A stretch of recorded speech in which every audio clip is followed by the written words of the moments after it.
প্রিয় সাংবাদিক ভাইয়েরা, আজকে আমরা মাননীয় প্রধানমন্ত্রীর সাথে বসেছিলাম।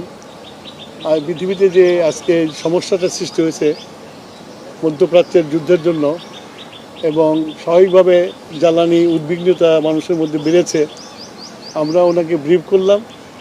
আমি আগেও বলেছি, গতকালকে বলেছি যে তেল নিয়ে উদ্বিগ্ন হওয়ার কোনো কারণ নাই।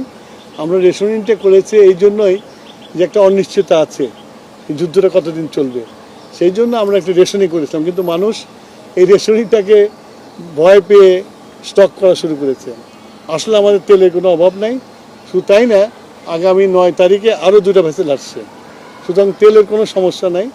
আমি সবার কাছে অনুরোধ করব, বিশেষ করে মিডিয়ার কাছে অনুরোধ করব, জনগণকে এই মেসেজটা দেওয়া যে এই তাড়াহুড়া করে কোনো কিনে দরকার নাই।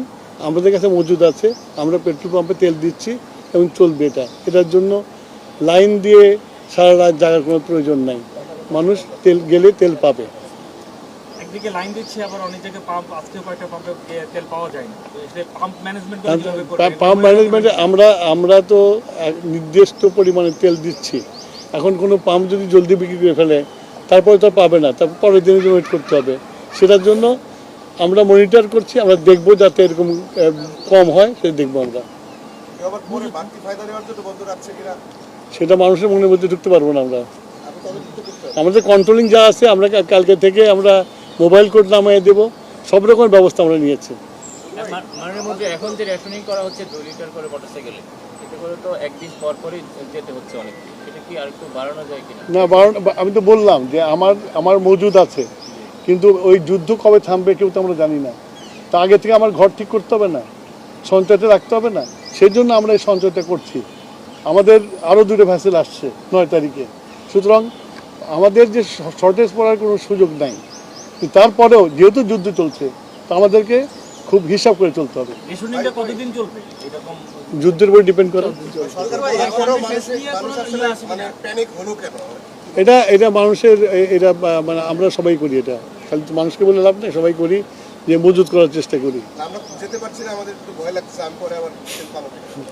সে হইতে পারে, কিছু করার নেই। তবে আমরা সরকার হিসেবে আশ্বস্ত করতে চাই, এত অডিট হওয়ার কিছু কারণ নেই।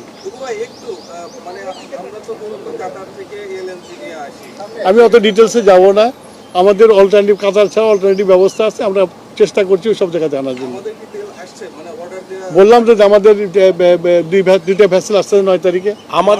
আমাদের এলএনজি, এলপিজি সকল ধরনের তেলের পর্যাপ্ত মজুত রয়েছে এবং আগামী দিনগুলোতে যেন কোনো সংকট না ঘটে সে কারণে আমরা বিকল্প উৎস থেকে আমরা কাজ করছি।